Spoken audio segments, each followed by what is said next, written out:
The Steve Jones Show podcast is loading now. The Steve Jones Show podcast is presented by Purdy Insurance and MacTac.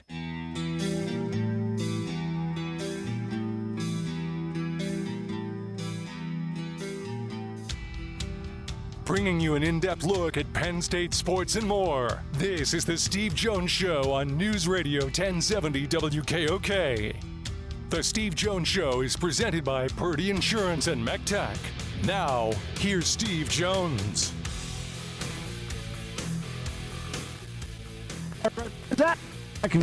And Diversified Construction, MacTac Incorporated is a professional engineering and land surveying company who's been providing civil engineering and surveying since 1971. Diversified Construction offers a variety of construction services, varying from accessible home modifications to commercial and light industrial construction. Together, MacTac and Diversified are proud to be the consumer choice in the Susquehanna Valley and beyond. Anytime we have a choice on the show for guests, we have a preference of a guy like Jody Mac. Welcome back. How you been, Steve Jones? I'm doing very well. How have you been? Well, I'm very intrigued by tonight's Phillies game and what the new-look Phillies going to look like. I think they made a great offensive addition yesterday, getting Luis Arraez. But I got major questions about what their defense is going to look like when they put it out there on the field tonight.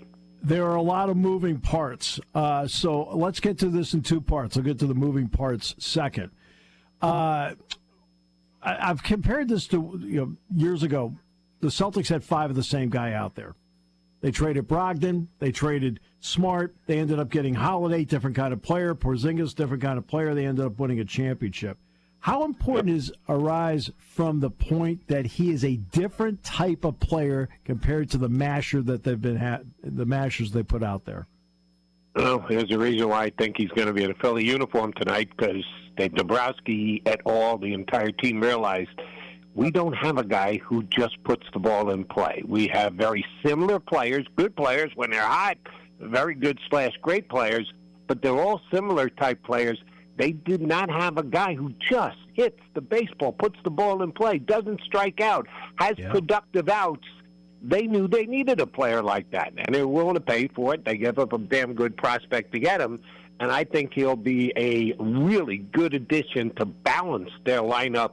I think they're going to bat him lead off. We'll find out tonight, but he was something they desperately needed, and they went out and got him, and good for them for doing something like that. So they do that on the offensive end. Now defensively, here are the dominoes. Bryson Stott is now a third baseman. Alec Bohm is now a first baseman. And welcome back to right field, where it all began for you, Bryce Harper. How interesting is the new defensive alignment to you? Interesting is a given. Effective is the question mark. Mm-hmm. Like I said, I love the Arraez addition. I think it's just what their offense needed. Probably would have been preferable right-handed than left-handed, but he's so good at what he does, leads the National League in hitting. You work around the fact that he's batting left-handed, but to make as many moving pieces and at this stage of the season is really a tough go. And I think they've got some really good athletes. I think Stott's a great athlete. He's never played third base, not partially played or would have to relearn third base like a couple of the other moves are going to be. He's never played over there. And I said this last night on WIP, and I hope that I'm way off base. I remember years ago when the Phillies tried to move a guy who was an outstanding second baseman to third base because they already had Polanco at second base. Yeah. And Chase Utley was a phenomenal second baseman, tried to make the transition to third, and it failed miserably.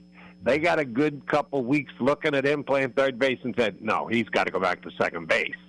I hope that's not the case. I hope history is not repeating itself, but it's eerily similar. Stott is a phenomenal athlete, but then again, so is Utley. I think he'll make the transition fine. I kind of need to see it with my own eyes. Bohm is fine at first, but he's better at third, so you're putting him at a position that he's a lesser fielder. Harper was good in right field, but it's now been a couple of years, and he comes out and admits that, hey, I don't know that I have the arm to play right field anymore, so he's going to have to build that arm strength back up. That's a whole hell of a lot of, and Polanco, and Arraez, by the way, has really improved at second base. He's a good second baseman, but he's not as good as Stott was when Stott was at second. Yeah. So for me, they're potentially weakening themselves at 4 different defensive positions. That's not something you usually want to do in the middle of a season. And by the way, my advice to Arraez would be, if the ball's hit to Harper, go a little further out on the cutoff. That's just me. But I want to get to Bone at first base. I think he's capable of there. But there's nothing like an excellent defensive first baseman that makes the other 3 positions exponentially better.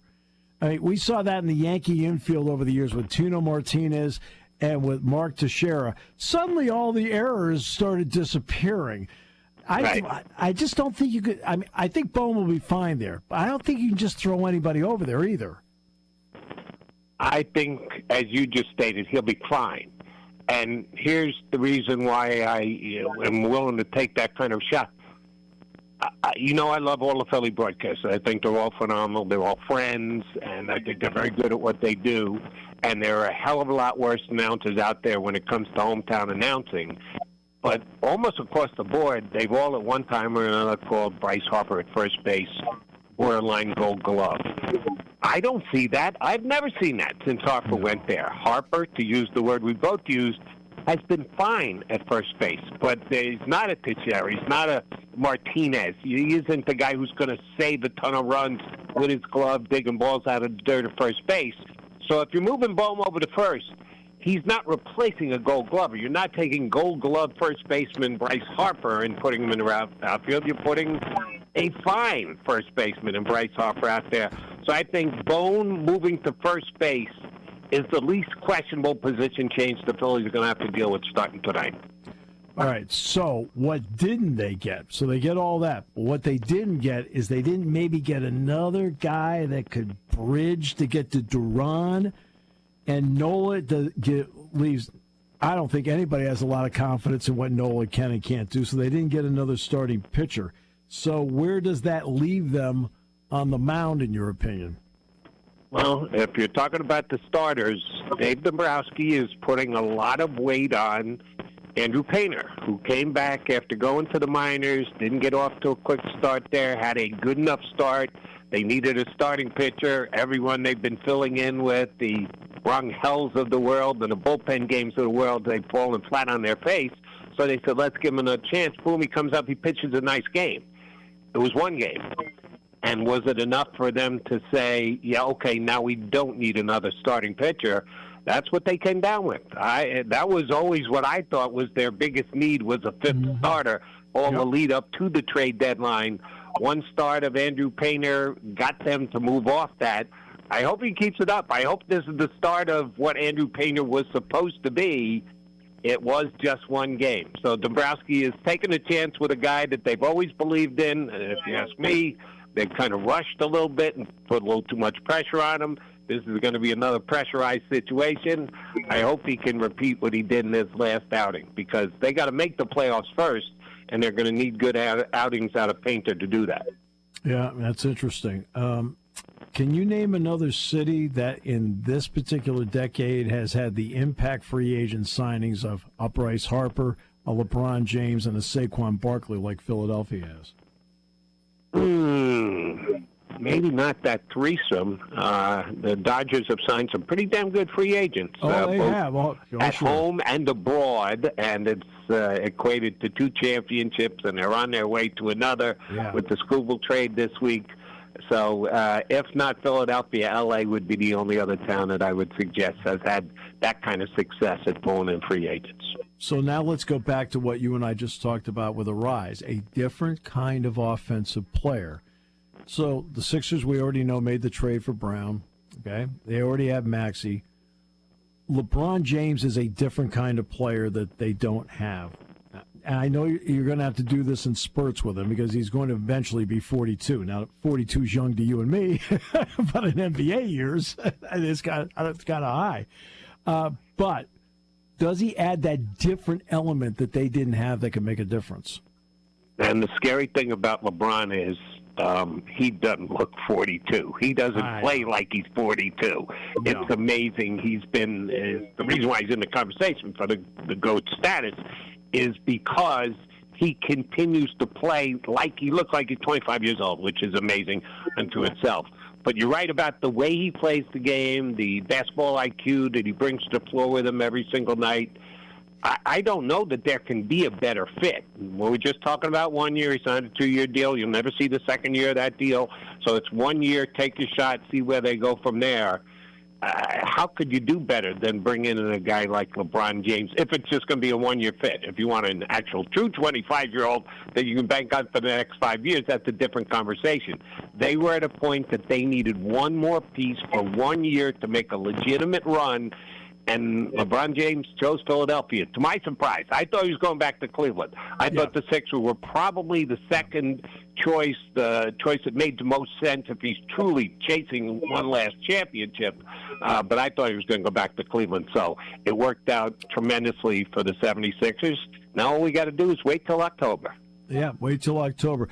Here's the other element I do like. It's sometimes a guy shows you something where it tells you he's capable of helping you in different areas. Maxey's great with the ball, but I also think Maxey's really good without the ball and gets, and if LeBron's going to handle it, a guy like Maxey, I think, is actually very good off the ball. Your thoughts? The big Maxey and LeBron will work great together. They're friends to begin with. They've worked out with each other the last several summers out in L.A. I think that'll be a perfect fit.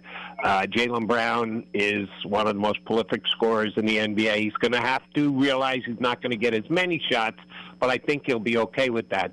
The biggest question is the relationship between LeBron and Embiid. It may be great. He may push Embiid, and Embiid may accept the challenge and take his game to another level and work ethic and everything else, and that's what everybody is hoping for. Or Joel could just get out of sorts and not take the advice and the pushing that LeBron James is going to give him.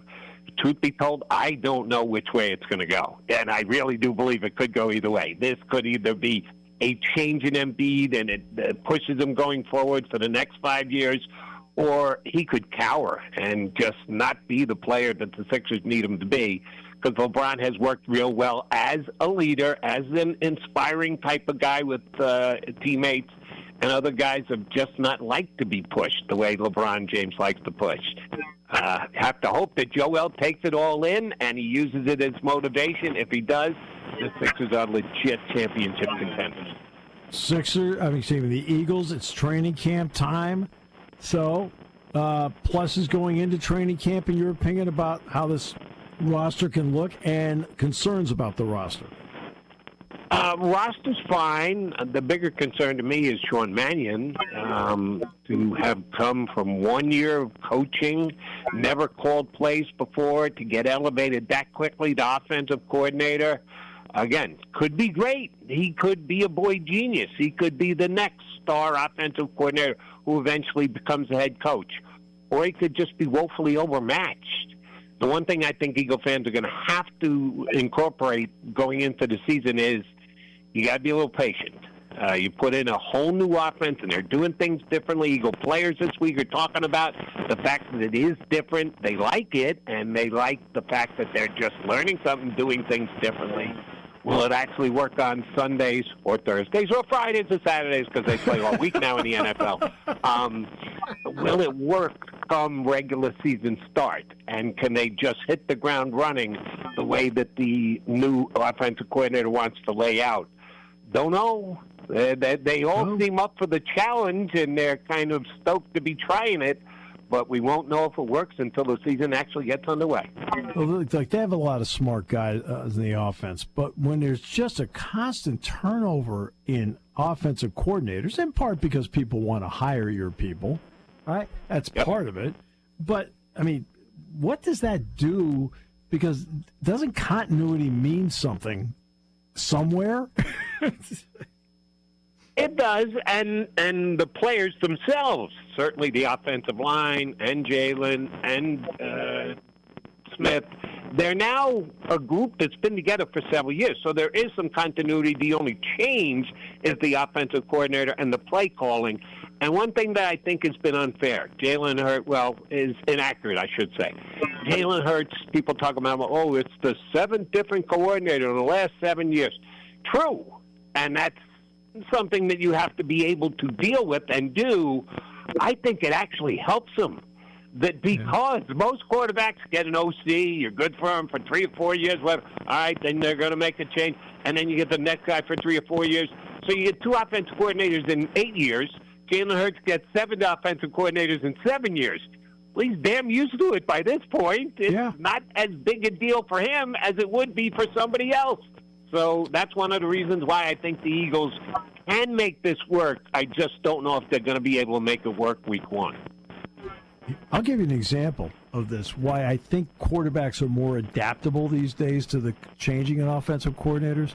Because when they're in college, and Hurts he went 4 years at Alabama, but he then went to Oklahoma.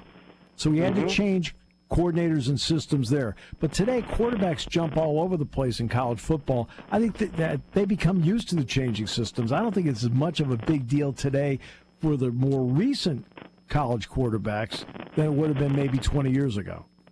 Agreed. If you're talking all the way up to 2026, it's almost a foregone conclusion that a quarterback at some point in his college career is going to make the move to another college and another system and another offensive coordinator because the transfer portal is as easy to use as it is. Yeah, guys are just more ready to do something like this. Hurts was a little before we got as big a change as we've had in college football in the last 2 years, but he's done it plenty, and I think he'll be up for the challenge. Again, we need to see it, but the way that it plays out on paper, I don't think it's something that Jalen can't do. I think he'll adapt pretty damn quickly. What's it like being in a city where there's never a dull moment? Pretty good if you're doing a sports talk show. Yeah. They're keeping us busy, and the Eagles will. Hopefully the Phillies do right up until the Eagles, and then kind of transfer into the Eagles, and then add the Sixers too. And the Flyers had a damn good year last year, and they are so far on the back burner. It's kind of unfortunate for them, but yeah, the Philadelphia sports scene is keeping us busy these days. You're the best, my man. I always enjoy every second I talk to you. Thank you so much for your valuable time. Anytime, Steve. You know that. Thanks, brother. All right. Then that is the great Jody Mac, Jody McDonald. All right. So, think about right now a more exciting sports city. Los Angeles might be close. They picked up Myles Garrett. They might be getting Aaron Donald back. You know darn well that the Dodgers have made moves. The Scooble move is another big one for them. They've won 2 consecutive World Series titles. But Philadelphia is right now a city that has a lot of eyes on it. The Phillies have made moves. When they're mashing the ball, they are so exciting to watch. When they aren't, that's why the Arraez deal is such a big one, because they now have a guy that just keeps getting hits. A 3-time batting champion, maybe a 4-time batting champion, right? Gets the ball in play, keeps the line moving, starts rallies. Tremendous, right? Now, have they made enough to close the gap on the Braves? I talked to with Bob Nightingale. We'll see.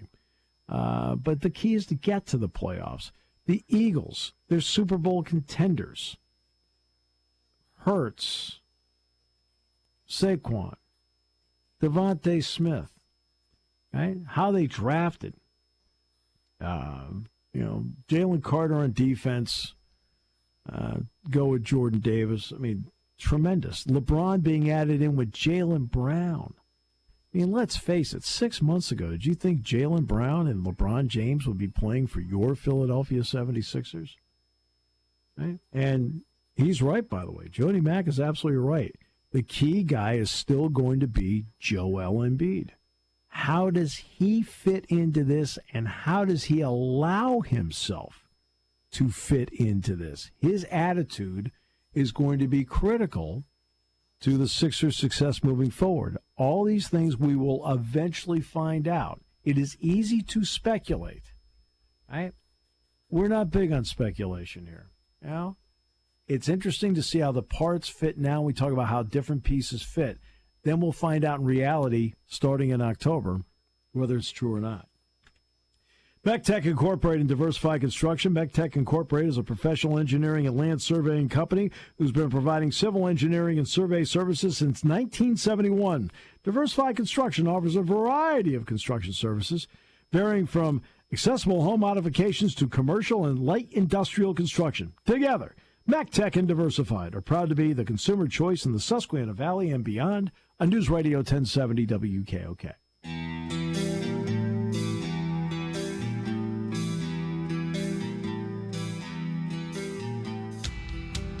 Bringing you an in-depth look at Penn State sports and more. This is the Steve Jones Show on News Radio 1070 WKOK.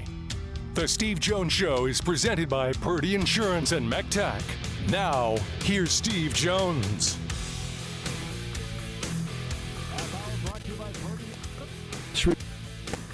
PurdyInsurance.com. Auto, home, life.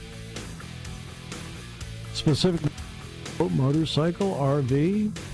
Purdy Insurance does everything to make sure you're fully insured and do everything they can to save you money. Why? Because guess what? They have insurance needs in the office too. And guess what? They want to save money too. So they translate that into customer service because your needs are also their needs.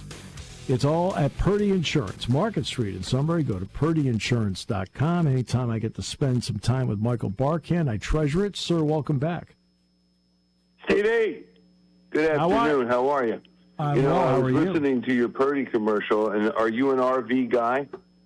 I'm not an RV guy, as a matter of fact. Are you?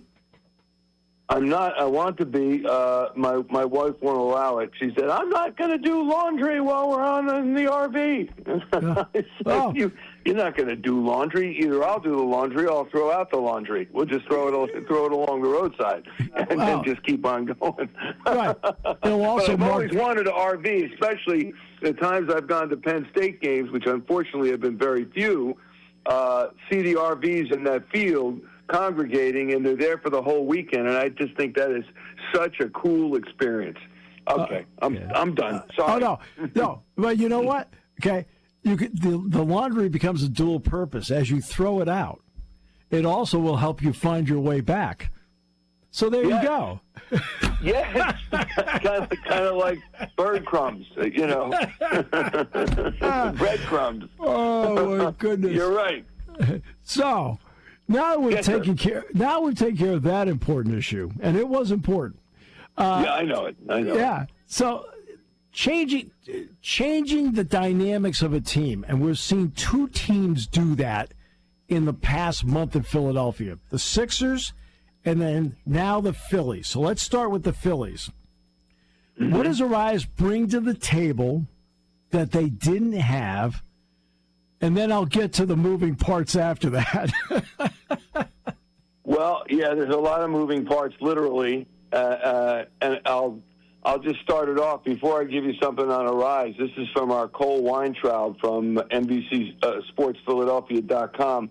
Bryce Harper and Bryson Stott will become just the seventh pair of teammates in the post-World War II era, 1946 on, to start the same game at positions neither had played in at least 4 years. The first time since 1997. The last Phillies pair, it was 1928, and I covered that team. Anyway, so that is a lot of moving parts. But regarding Arraez, this guy is a 3-time batting champion and a 4-time All-Star. Sounds like a good teammate, which I guess is almost beside the point in today's game. But he can hit and he can field. Apparently, he has really practiced his fielding. And maybe he's not Bryson Stott at second base, but it'll be good enough. I really would have preferred to see Stott go to short and Trey Turner go to the outfield. But Trey Turner, they didn't even talk to him about that, according to what Dave Dombrowski said, the Phillies general manager, and Don Mattingly, the manager, said we didn't even talk, basically like, enough with that. It's not going to happen. But everyone's asking about it because Trey Turner is the second in baseball in errors committed.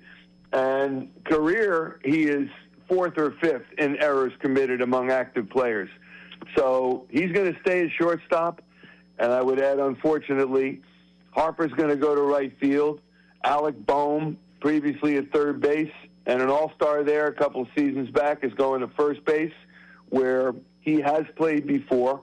And usually when Harper takes a night off or is DHing, Boehm will likely go to first base. And Bryson Stott will move to third base, where he's played 2 games. So, and they keep saying, but he's got quick hands.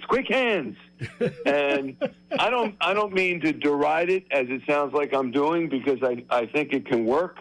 It's just, as you said, Steve, a lot of moving parts, and there could have been fewer moving parts. And when you hear Bryce Harper say, I'll do anything for this team, and I texted Dave Dombrowski last night to tell him that, and that I would do anything they want. If Harper's going to do that and move back to his natural position, I guess you could say, why won't Trey Turner and make the team even stronger? So we'll see. I mean, we'll see what happens tonight. They're playing Washington, and it's going to be interesting. Yeah, I mean, it's interesting in a lot of regards. For one thing, Harper's going to have to find out. We're all going to find out how strong that arm actually is. If not, then I would recommend Arraez go a little further out on the cutoff. Okay. Yeah. I mean, that's absolutely. That's part of it. Talk about that. And Harper had his elbow surgically repaired in 2022. Ended up coming back early from that and DH'd the rest of the way. And the team, as we know, went to the World Series pretty good. Lost to Houston in 6 games. But I still get a little concerned because he has not used his arm like that consistently. And when you got to go from right field to third or right field to home, that's how we heard it in the first place. So maybe it's a little stronger because it's surgically repaired. It's not like he hasn't used it at all. He makes throws at first base, but just not with the violence needed in right field. So we'll see what happens tonight. Arraez is scheduled to play second base, and Harper goes to right field, and everything starts tonight. So it should be interesting to see, at least. Well, the part about Stott being at third base is this: the ball gets there quicker. I mean, your reactions have to be so much quicker there than at second or at short, because it is a little different skill set, no matter what people think. It is a different skill set. That's why they call it the hot corner, and that's why you're hearing from the Phillies side, the club side, he's a great athlete, and he's got real quick hands, and we have no doubt. I'm thinking they must be pretty certain that this guy can handle that. Yeah. And if you're Bryson Stott and you watch your first baseman go to right field, it's kind of difficult for you to say, I don't want to do this. So he's going to go over there. I'm sure he'll give it. And remember, he's got the best fielding percentage of any second baseman to ever play, irrespective of games played. So that's pretty darn good. And now he's moving over to third. I like to think he'll be able to handle it, but we'll see. The more concerning to me, Steve, is Turner at shortstop. He's lost games for the Phillies at shortstop in the field. Certainly he's hitting better. And I know he's a 2-time batting champ. That's all well and good. But you got to field the ball. And he does not do that on a consistent basis, unfortunately. So we'll see how this turns out. But I'm telling you, even if they get to Game 7 in the World Series, if he commits some error, you're going to hear a lot of naysayers saying, I told you so. Never should have done it. Yeah. So no, hey, they're doing it. Right. But see, that's, I think, where you're coming from on this, and I agree with this. All right, let's look where we are. What's my weakest link? Well, he defensively, of the guys we're talking about, is the weakest link. And that's why your thought about moving him to the outfield, I'd go with that. I would too. Look, I don't want to besmirch outfielders. Certainly not my dear friend and colleague Ruben Amaro Jr., who played in the outfield. That's right. But when you think about the infield positions and how quick you have to react, and how much you need to know what's going on the field versus the outfield positions. Are you meaning tell me that Trey Turner can't make that adjustment? So now I wouldn't necessarily put him in right. I don't know about center or left. You need a big arm in right field, obviously, to make that throw to third or make that throw to home. And Harper's got that arm. It's surgically repaired, but it's still there. And I don't know what you would do with Turner, whether you put him at center, where Justin Crawford currently is the starter most nights, or Derek Hill, depending on lefty-righty, and Brandon Marsh in left field. And then you throw in Brian De La Cruz, who's been hitting pretty well since coming to the Phillies. It's been great, over the last 3 games anyway. Maybe they're starting to settle in. But I would opt for that and putting Turner in left or center. But it's not going to happen. No, it's not going to happen. Yeah. And also, let's get to something else that didn't happen. They didn't really bridge that 7th, 8th inning gap to get to Duran, and they also didn't pick up another starter in all of this. Yeah. And maybe they didn't have the capital to do it. I don't know. But they didn't do that, and I still think those are a couple of holes. What do you think? Well, they did get 2 relievers in Brooks Raley from the Mets, who is a lefty, and Caleb Killian, who came over in the Arraez trade. And hopefully they will be great additions. And talking to Ruben and talking to Ricky Batalico and Ben Davis, they like the additions of these 2 relievers. How Don Mattingly will use them remains to be seen, but I think it's better getting guys like this because some of the other guys just have not been able to carry the load.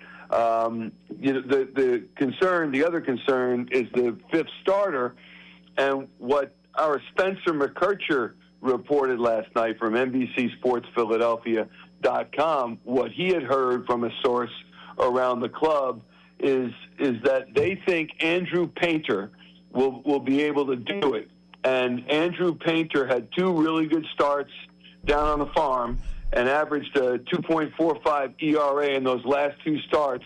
And then his first start after being called up, he gave up 2 first-inning runs, not good, but then he settled down, and he looked great. I mean, he really looked great. The Phillies won the game, and they didn't win the game, but he won the day because he looked great. So that's the 5th starter. They better be right about that. I hope so, obviously. And then there's Aaron Nola, and Aaron Nola, you got to count on a home run or 2 being allowed by Aaron Nola every start. Last night, he gave up 3 earned runs, first inning and second inning, a solo shot in the first, a two-run home run in the second, and but then that was it. He had a quality start, and in 5 of his last 6 starts, and what have you done for me lately, right? In 5 of his last 6 starts, he has allowed 3 earned runs or less. And if someone said, would you take that from Aaron Nola? You'd say, of course I would. Yeah. If I could guarantee 3 earned runs or less in every outing. So maybe he's discovered something about his delivery, about his grip that has allowed him to pitch more effectively. And he threw 97 pitches last night. Don Mattingly said he really thought about leaving him in longer. He went 6 innings, but in Mattingly's words, he was shot. And it was just time to get another reliever in. And the relievers did great last night. So I think with Brooks Raley coming in and Caleb Killian from San Francisco in the Arraez trade, I want to see how that works out. Obviously, Duran is pretty much an automatic. And the 5th starter, it's all ifs and buts, Steve. If ifs and buts were candy and nuts, we'd all have a Merry Christmas. You know what I mean? Absolutely. And an RV with laundry to throw out of. All right. An RV with laundry, yes, dear. Please, I'll just throw the laundry out right along the road. But like breadcrumbs, they'll see us back home. So now let's get to the other big deal. Of course, everybody knows what it is, but it also changed. It was a type of player the Sixers haven't had, and that's LeBron. What does it do to the dynamics? Because he is we talked about Arraez being different for the Phillies, a guy they didn't have, that type of player. LeBron is that type of player. So what do you see with the mix there, especially with the fact that I think Maxey actually is pretty good without the ball. He doesn't always have to have the ball in his hands. I agree. Maxey's great without the ball, and Maxey and LeBron are tight. They work out together. They have the same agent, and that's all well and good. The question is, who is the big dog in the clubhouse, if you will? Who's the leader of this team, whether it's Maxey, whether it's Joel Embiid, or whether, as I think, it's LeBron James. You're on a team with LeBron James, who's a first-ballot Hall of Famer, who's played for, 24 years, 24 seasons, who's 41 years old. I think you got to cede your leadership to a guy who's won 3 championships and looking for a fourth with a fourth team, a fifth with a fourth team, and I think LeBron becomes the guy. Sorry, Joel, and I don't think Tyrese will have a problem with that. And everybody has been saying, because Joel Embiid has been so injury-prone over the last several years, if not his entire career, that it has become Maxey's team. And I think that's true unless you have what the heck's his name? Who are we talking about, right? LeBron James. You have LeBron James, you automatically have the leader of the team in your locker room, and I think that is going to be fine with everybody else. One of the questions we've all been asking each other is who will be introduced last on the home games, at least the first home game. Will it be Joel or will it be LeBron? And I think the popular consensus is it will still be Joel. I don't know if that's going to be the case, especially on opening night, but we'll see. But I think you have to make this Sixers team the prohibitive favorite to be the conference champion, at least, which is something that they haven't done since 2001. And it's been way too long, as you know. No championship since 1983. And I think this is the biggest addition to the Philadelphia sports scene since Pete Rose came or Dr. J came. Yeah. That was 50 years ago in 1976. Pete Rose came in 1979, put the Phillies over the top in 1980. You got Eric Lindros. You got Bryce Harper. You've got, and I'm talking about, you got Saquon Barkley. You've got Jim Tomei. And Terrell Owens and A.J. Brown. I think among all those, and you can throw in any other name you want, among all the guys who kind of came in having been already established, LeBron James is number one, far and away. He's a global brand. He can't walk down the street of Beijing or Paris or Moscow or, Kansas City without being mobbed. So none of those other guys can say that. I think LeBron James is the biggest acquisition by a Philadelphia sports team ever, to me. Yeah, well, and then here's the other part. You talk about leadership. When a guy walks in and has more rings than everybody else in the room combined, I think that brings with it the cachet where you become the natural leader. Yeah. Hey. And when you think about how he has led these other teams, the only thing I ever had issue with LeBron is that the big guns want the ball at the end of the game. And LeBron would dish it if he felt that was the best move to make. And I always found fault with that because I thought if you're the man, if you want to be the man, you got to be the man. And if he was driving down the lane and someone was open on the corner, he'd whip the ball out there, and that guy had an open shot. And if he sunk it, it's all well and good. If not, why didn't you take it, LeBron? So that always bugged me about him because when you look at Michael Jordan, certainly, or Steph Curry, or any of the guys who are of that level, they want the ball in their hands to take that shot, to create that play at the end of the game. And maybe I should have more respect for LeBron for finding the open man to get the open shot. But I want the number one guy taking the shot and having that kind of confidence. I also wonder if he has an RV. Yeah. Man. Hey, that was fun all the way through, like it always is. I cannot thank you enough for your valuable time today. You're the best. Steve Jones, anytime, my friend. You know that. Just give me a call. You got it. The great Michael Barkann joining us on the show today. So that was action-packed all the way through, start to finish today. A lot of baseball talk, a lot of Phillies talk. Have they closed the gap in Atlanta? A little bit. But remember, Atlanta's had guys out, and they get, they knew they were going to get Ronald Acuna Jr. back. Well, no offense, but that's a huge acquisition for them to get him back in the lineup.